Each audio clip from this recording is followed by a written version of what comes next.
God likes to watch. He's a prankster. Think about it. He gives man instincts. He gives you this extraordinary gift, and then what does he do? I swear, for his own amusement, his own private cosmic gag reel, he sets the rules in opposition. It's the goof of all time. Look, but don't touch. Touch, but don't taste. Taste, don't swallow. And while you're jumping from one foot to the next, what is he doing? He's laughing his sick fucking ass off. He's a tight ass. He's a sadist. He's an absentee landlord. Worship that? Never.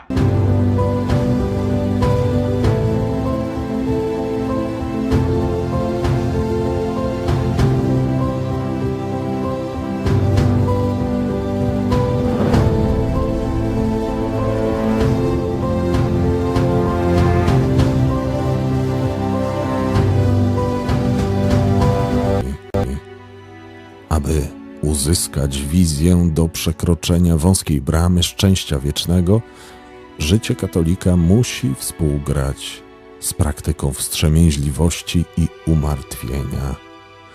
Cnoty te zapewniają równowagę w używaniu dóbr doczesnych, sprawują niejako kontrolę nad wyobraźnią i pamięcią człowieka.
To share a short message today with you about the fatherly love of God.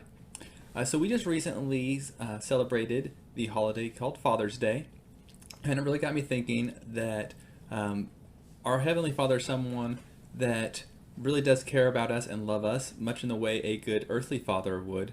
However, of course, him being far more supreme than any human being could be, his love for us is far more supreme and greater as well. So it's one of those things where I think a lot of times as a father, I give my children directions, and I give them some instructions on what to do and what not to do. And my goal with that is I'm trying to keep them from getting hurt, and I'm trying to help them to learn and to grow to become the best people they can. Now, a lot of times my children, when I ask them to do something, or I sometimes have to tell them they need to do something, they tend to think that I'm just trying to control them and I'm not really looking out for their own good. They think I'm just trying to manipulate them. I think that's just part of human fallen nature, is that we're always thinking out for ourselves rather than for other people. And we tend to think other people are always looking out for themselves rather than for our best interest. So I think a lot of times we can have that same perspective towards God. So God can give us some different instructions. He can give us some different guidance. And he says, here's the things that I want you to do that will be best for you. And we just look at it and say, that's not what I want to do. I'd rather do what I want. And we kind of could be dismissive towards what God's instructions are. But the thing is, God is love, right? We read that in 1 John chapter 4, verse 8. And it says, for the one who does not love does not know God, for God is love. Wow, I mean, right there, it just clearly says God is love. Really no way to get around that. So one of those things, though, do we really understand what love is? And do we understand what fatherly love is? So in our culture, a lot of times, we think of love as, getting what we like. We love something, it's because we like something. But God's love is beyond that. God's love is not only just caring for what's best for himself, but also what's best for everyone involved in the situation, including us. And part of that is giving us commandments. Also in 1 John chapter 5, verse 3, we read, for this is the love of God, that we keep his commandments, and his commandments are not burdensome. Wow, did you hear that? His commandments are not burdensome. Yet how many times do we think of God's commandments as something that's a burden for us? Now, those commandments may not be the thing we want to do right then, but they are what's best for us in the long term. A couple examples of this, as I was thinking along these lines, was how I relate to my children. So a little while back, I was going outside to cook us some dinner on the barbecue grill, and my daughter Isla came out, and she's always wanting to help and be involved with everything. So I gave her some clear instruction. I said, stand back from the grill. You can watch and you can be here while I'm grilling this food, but you cannot get too close, and definitely don't touch the grill because it's very hot and it will burn you and it will hurt. She says, okay, I won't do it. I won't touch it. So, going along my way, I'm getting ready to put some food on the grill. I take the lid off. I've got that in one hand, the grill lid in one hand. I've got some food on the other hand that I'm getting ready to drop on the grill. Isla sees her opportunity, says, oh, he can't stop me right now. So she runs up while both my hands are full, touches the side of the grill real quick. Instantly, she screams and cries and says, ow, ow. And I'm kind of frustrated because I had just given her very clear warning not to do that because I didn't want her to get hurt. So I said, Isla, why did you touch it? I just told you not to do that. And she looks at me and she says, I'm sorry, I didn't mean to. I'm sorry. See, she's sorry and she's hurt. And that's exactly what I was trying to prevent. But she's almost with the attitude that she thinks that I'm mad at her because she disobeyed. And that's what she's sorry about. And it's true, she did disobey, but the reason I had given that order to start with was I didn't want her to get hurt, because I care about her, I love her. I wasn't trying to control her, I wasn't trying to manipulate her and keep her from having fun. She thought maybe that was the case, and I was trying to keep her from having fun of touching the side of the grill. She quickly learned that's not what the case was. Another similar situation, we were at the grocery store, and in our family we've been trying to eat healthier, more fruits and vegetables, less junk food, chips and that type of thing. Anyway, we're going up and down the aisles, and we happen to go down the one aisle that has chips on one side. So Isla gets all excited. She runs over and grabs a big bag of Doritos, and she starts to put it in the cart. And I look over and say, oh no, Isla, put that back. We're not going to get that today.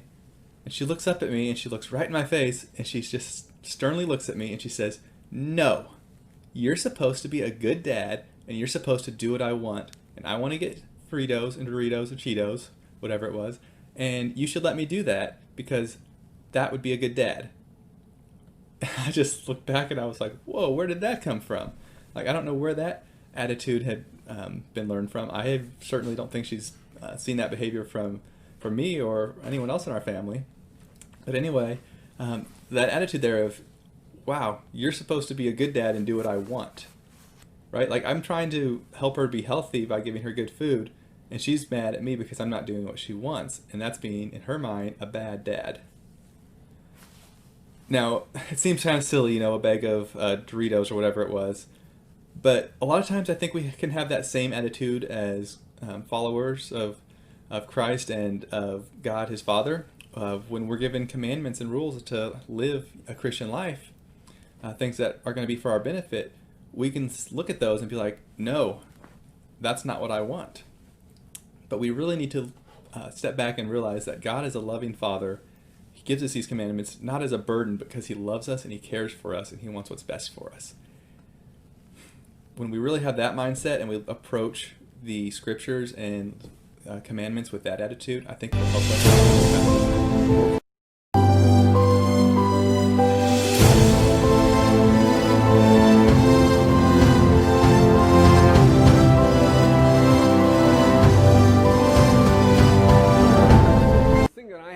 My own work on the most is in some ways the most surprising, and that is that when you choose things from a large choice set, you end up less satisfied than if you chose exactly the same things from a smaller choice set.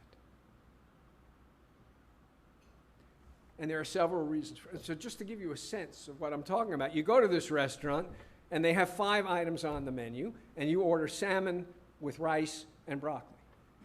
And you eat it. And it's good. Salmon's maybe a little overcooked. Broccoli's a little too crunchy. But it's good. Good.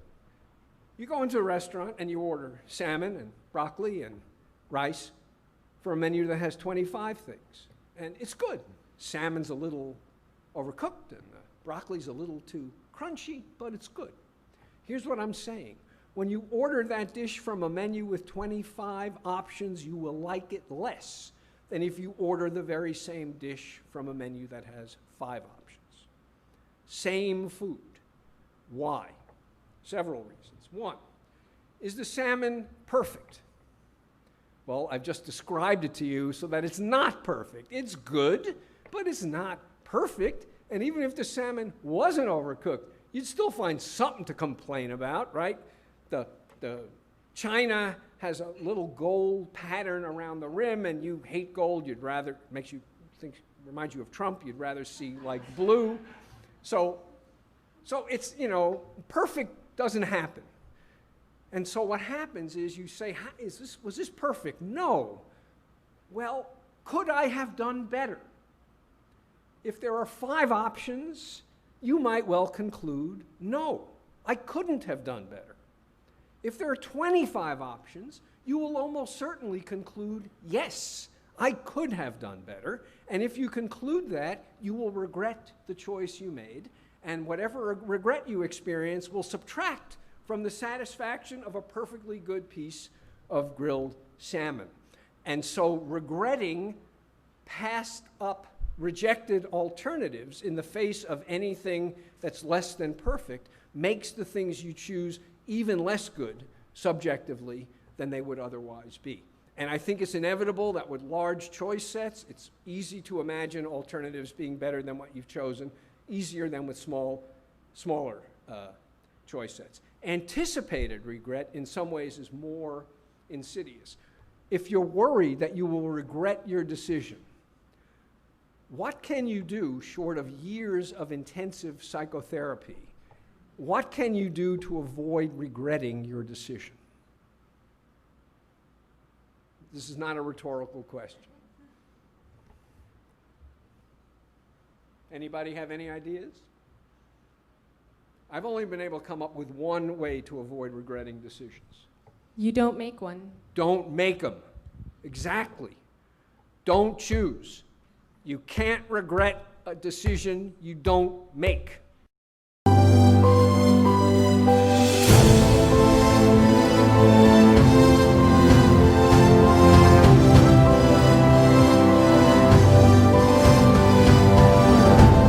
You can't regret a decision you don't make. And so I think a lot of the paralysis that we see comes from people's intense desire to avoid regretting, second-guessing decisions. Now, it's obvious to us at some remove from all of this that often not making decisions is the worst thing you can possibly do. Not choosing a mutual fund is catastrophic. Not choosing a 401k is catastrophic. Just taking a dart and throwing it at the list is better than choosing none of the above. But still, you don't have this pain, this pang of regret immediately associated with the sense that you could have done better than you did. Related, but not quite the same, is missed opportunity. Suppose you order the salmon and you actually conclude that it's the best thing you could have done on that menu. But the salmon came with rice and I prefer French fries. And if I'd ordered the chicken, I would have gotten French fries. It came with broccoli, but I like beans. And if I'd gotten cod, I could have gotten beans. Why the hell didn't the restaurant make salmon with French fries and beans?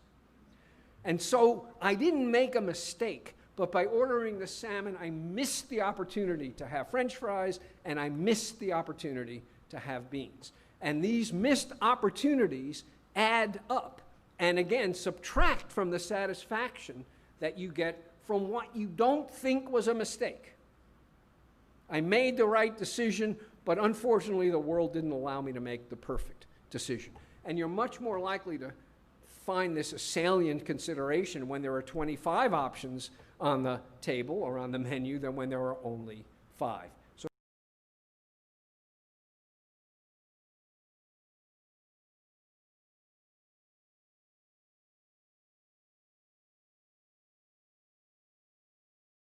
that nobody under the age of 30 is going to like to hear, and that is this: you can only do one thing at a time.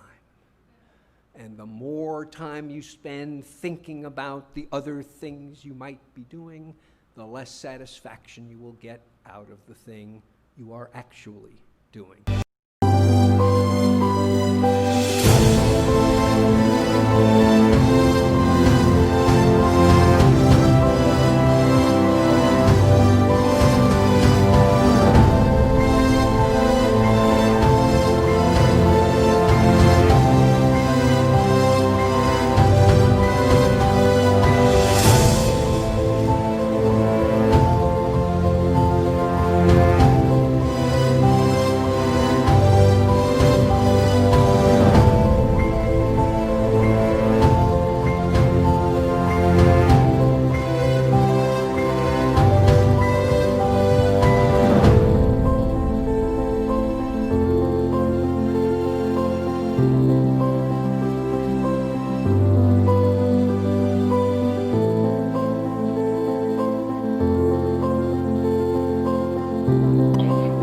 Such traders had been admitted for them to undermine the morale of that which had been Sparta by spreading the money madness and the promotion of luxury and the creation of unnatural concern with sex and body needs.